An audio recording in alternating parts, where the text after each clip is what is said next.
Je me suis blottie contre mon copain et j'ai frissonné. Il avait une arme braquée sur nous. Un faux mouvement et la foule se jetterait sur moi. Je ne voulais pas de tout ça. Donc je me suis redressée et je me suis concentrée sur la musique. Le jeu continue. Bonjour tout le monde, je m'appelle Emma et j'ai 16 ans. Tu as vu le drama The Squid Game? Je parie que oui. Grâce à ce jeu, je suis devenue la fille la plus populaire de l'école. Mais pour réussir ça, j'ai dû participer à ce jeu fou et passer les mêmes tests que les personnages de la série. Notre jeu avait tout pour plaire. Des soldats, tirs, billes, trahison, massacre. Je rigole bien sûr, pas de massacre. Par contre, à toi de voir pour le reste. À l'école, je n'étais pas du tout du genre à me faire remarquer. Et ce jour-là, comme d'habitude, je me suis confortablement installée au dernier bureau de la rangée. J'ai empilé mes manuels et je me suis préparée pour faire une sieste. C'est là que le directeur est entré dans notre classe.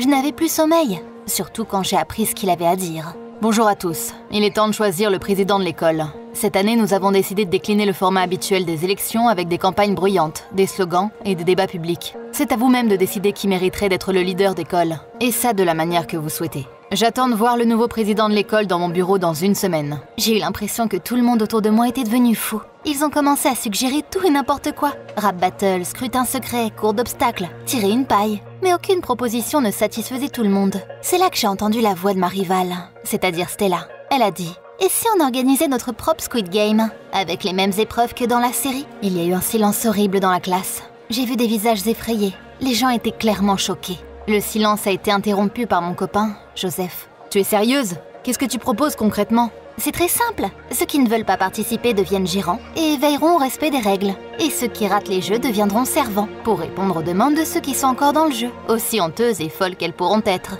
Tu n'y crois peut-être pas, mais l'idée de Stella a fonctionné. Les autres élèves ont levé leurs mains pour dire qu'ils étaient d'accord. J'ai regardé Joseph un peu perdu. Pour être honnête, j'étais vraiment lâche. Donc je n'aurais jamais accepté de faire ça pour rien au monde. Mais mon copain a voté oui, donc j'ai levé la main aussi, incertaine. Il n'y avait pas de retour en arrière, le jeu avait commencé. Après les cours, on s'est tous regroupés pour discuter des règles. Stella était tellement inspirée par son idée qu'elle n'a pas arrêté de parler. Je propose d'organiser le premier jeu demain après les cours. Alors combien d'entre nous seront là? 15 participants et 20 pour le staff. Pour avoir un truc original, il faut imaginer une tenue, comme dans la série. Alors on fait comme ça. Les joueurs porteront des survêtements verts et les soldats porteront des vêtements et des masques roses. Vous pouvez les acheter ou les fabriquer vous-même. Maintenant, on doit distribuer des numéros. J'ai mis ma main dans une casquette. J'ai sorti un morceau de papier et j'ai retenu mon souffle. S'il vous plaît, au moins 7 chanceux. Mais une mauvaise nouvelle m'attendait. Mon numéro était le 13, symbole d'une malchance sans espoir. Pas étonnant que je sois rentrée de mauvaise humeur. Mais le lendemain, les choses ont encore empiré. À la fin du dernier cours, on s'est réunis sur une cour de récréation derrière l'école. Évidemment, je savais ce qui nous attendait maintenant. Le premier round et surtout le plus fou. 1, 2, 3, soleil. Heureusement, il n'y avait pas la poupée effrayante comme dans la série. Et j'ai lâché un soupir de soulagement. Mais c'est là qu'une foule masquée et costumée en rose est apparue de derrière les arbres. Ils avaient tous un paintball dans les mains. Je me suis accrochée au bras de Joseph. J'ai eu peur comme je n'ai jamais eu peur. Les gars en rose nous ont entourés, puis ils nous ont dit de commencer. Une mélodie agréable est sortie d'une enceinte, et avec Joseph, on s'est jeté en avant. Quand la musique s'est arrêtée, on a entendu des tirs. J'ai serré les dents et fermé les yeux. Et quand j'ai ouvert les yeux, j'ai vu des camarades de classe allongés autour de moi. Ils avaient de la peinture partout sur le corps, et ils n'avaient donc plus le droit de participer à la compétition pour devenir président de l'école. Je ne voulais pas finir comme eux. Mais quand on avait presque atteint la ligne d'arrivée avec Joseph, la musique s'est soudainement arrêtée. Je n'ai pas eu le temps de ralentir à temps et j'ai bougé les bras pour garder mon équilibre. Oh non, c'est la fin! Je m'apprêtais à me faire tirer dessus quand l'enceinte a commencé à jouer. Joseph et moi avons fait quelques pas et on s'est retrouvés derrière la ligne d'arrivée. Waouh! Le numéro 13 m'a sauvée! Personne n'a remarqué mon faux pas. Les perdants ont été expulsés. Et il ne restait déjà plus que 10 personnes dans la compétition. Je suis rentrée toute heureuse chez moi. Après tout, en tant que fan dévouée de la série, je savais exactement à quoi m'attendre au prochain tour. Le jeu du dalgona. J'ai fait du dalgona avec du sucre et du bicarbonate de soude. Et quand ils étaient durs, je me suis armée d'une aiguille et j'ai commencé à m'entraîner. Comme le personnage principal de Squid Game, j'ai commencé à lécher le bonbon. Et j'ai réussi le défi en très peu de temps. J'étais donc 100% prête pour le prochain jeu. Après les cours, on s'est tous retrouvés au même endroit. Quand, au lieu de bonbons, j'ai vu des feuilles de papier disposées pour le jeu de la marelle. Oh non! Ils ont décidé de tricher et ont changé l'ordre des jeux. Et maintenant, on devait faire face au pont de verre, qui a coûté la vie de dizaines de joueurs dans la série. J'ai de nouveau mis la main dans ma casquette et j'ai sorti un morceau de papier. Dans ma tête, je priais pour avoir un peu de chance. Les mains tremblantes, j'ai déplié le papier et... Yes! J'étais le numéro 9! Bien sûr, tout n'était pas comme dans la série. Quand quelqu'un se trompait de case, il devait retourner et faire ce qu'il y avait d'écrit dessus. Ils étaient hors jeu, mais ils devaient à tout prix accomplir tout ce qui était écrit. devant moi, un à un. Les participants ont quitté le jeu. J'ai mémorisé les cassures et j'ai suivi leurs pas. Ce n'est qu'une fois que j'avais réussi que j'ai compris de quoi ma chance m'avait sauvée. Les perdants devaient manger des cafards, grimper dans les arbres et envoyer leurs photos les plus honteuses dans les discussions publiques. Je mourrais de honte ou de peur si ça m'arrivait. Mais mon 13e numéro ne m'a pas laissé tomber cette fois non plus. Et je me suis retrouvée dans le top 4. Joseph, Stella, Dan et moi, nous sommes passés au tour suivant. Mais je ne savais pas ce que j'aurais à faire là-bas. Le lendemain matin, je suis rentrée dans la salle de cours. Quand j'ai vu des visages énervés, ceux qui ont perdu étaient clairement en colère contre moi et contre tous ceux qui avaient réussi les jeux pour l'instant. Je me suis approchée de Joseph et j'avais peur de lever les yeux. J'avais l'impression que tout le monde autour de moi me haïssait. Mais dès la fin des cours, on était tous de retour derrière l'école. Un nouveau challenge nous attendait pour la finale. Et c'était le jeu des billes. Je me suis souvenu qu'il ne resterait qu'un des deux d'après la série, donc je n'ai pas choisi Joseph comme couple. Stella s'est approchée de moi et on a décidé de jouer au morpion. On a décidé des cases sur le sol et retenu notre souffle. On lance des billes pour remplir les cases. Celui qui arrive à faire une ligne avec 3 billes gagne. J'ai pris tout le pouvoir. Mais j'ai vite vu les billes de Stella s'aligner dans une rangée effrayante. Elle n'avait plus besoin que d'un lancer et elle gagnerait. J'ai serré la bille, j'ai visé et j'ai réussi à casser sa ligne. Et au bout de quelques minutes, mes billes formaient une ligne de 3. J'ai gagné, j'ai gagné.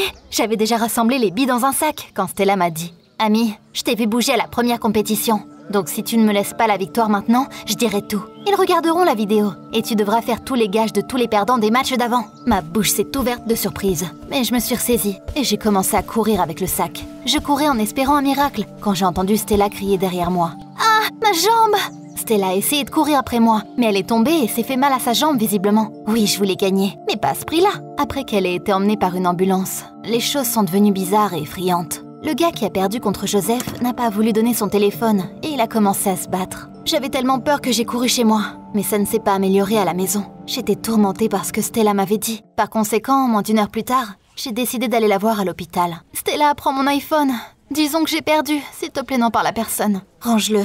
Je n'ai besoin de rien de ta part. Je dirai rien, t'inquiète pas. » Ah, maintenant plus rien ne menaçait ma victoire. Joseph et moi sommes arrivés à l'épreuve finale et il a promis de perdre contre moi. J'étais sûre que je deviendrais bientôt la présidente de l'école, donc le lendemain je suis arrivée toute heureuse à l'école. Mais mon humeur s'est très vite gâchée. C'était devenu insupportable d'être dans ma classe. Les autres élèves racontaient des ragots sur tout le monde. Ils s'insultaient et ils s'étaient divisés en petits groupes. Heureusement qu'il y avait Joseph, sinon je serais devenue folle ici. Les cours sont passés hyper vite et Joseph et moi nous nous sommes rencontrés sur un calamar dessiné à la craie. J'avais le rôle d'un défenseur et il avait le rôle d'un attaquant. On était entourés par une foule de gens mais je n'avais pas peur. Je savais que ce jeu n'était qu'une formalité. Puis le début a sonné. J'ai commencé à faire semblant d'essayer de faire quelque chose quand Joseph s'est levé et m'a brusquement poussée. Je suis tombée, me déchirant le genou. Joseph avait clairement exagéré. Je n'aurais pas dû jouer si naïvement. Il s'est penché sur moi et j'ai tendu la main pour me lever. Mais au lieu de m'aider, il m'a chuchoté à l'oreille. « Désolée chérie, c'est chacun pour soi. » À ce moment-là, la foule semblait devenir folle. « Joseph! Joseph! Allez Joseph! Débarrasse-toi d'elle !»